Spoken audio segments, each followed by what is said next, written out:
जैसे मान लो ए है, ये बी है, ये सी है, ठीक है, क्लियर।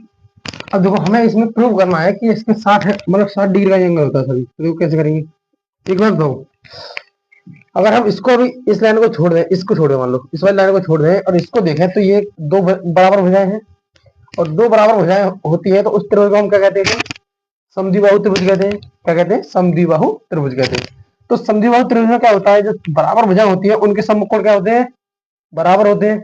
तो इसका सम्मुख कोण कौन सा होगा, ये वाला हो जाएगा, इसका सम्मुख कोण ये वाला हो गया, मान लो एक्स है, इसके सम्मुख कोण ये वाला होगा तो ये भी एक्स ही होगा, तो ये बराबर हो जाएंगे तो इनके सम्मुख कोण कैसे होते हैं, बराबर होते हैं, क्लियर। अब देखो, अब मान लो हम इस वाली लाइन को भूल जाए अभी और सिर्फ देखें इसको ही, तो ये दोनों बराबर भुजाएं हो गई, फिर तो ये एक समद्विबाहु त्रिभुज बनेगा।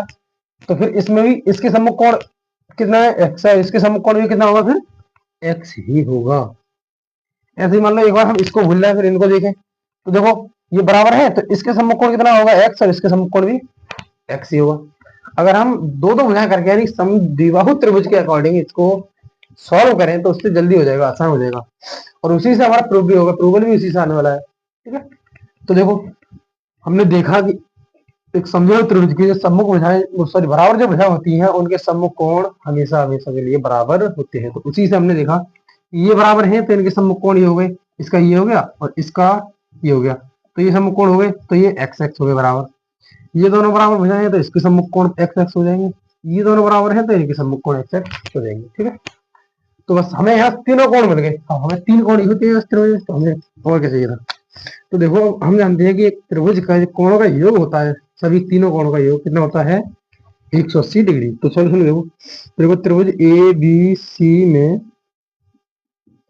Angle A plus angle B plus angle C की वैल्यू कितनी होती है, 180 डिग्री। तो एंगल ए की वैल्यू क्या है, एक्स है, एंगल बी की वैल्यू क्या है, वो भी एक्स, और एंगल सी की वैल्यू भी एक्स ही है, 180 डिग्री। तो ये कितने हो गए, एक्स और एक्स 3x हो गए और बराबर है 180, और 3 से 180 को काटोगे तो 3 से 18, एक जीरो बचा तो जीरो, तो एक्स की वैल्यू हो गई 60 डिग्री।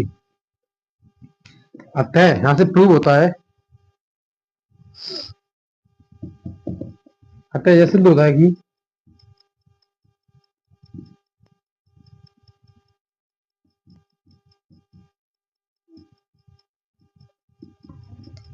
एक समबाहु त्रिभुज में, एक समबाहु त्रिभुज के सभी तीनों कोणों को, सभी कोणों को मान लीजिए, सभी कोणों का मान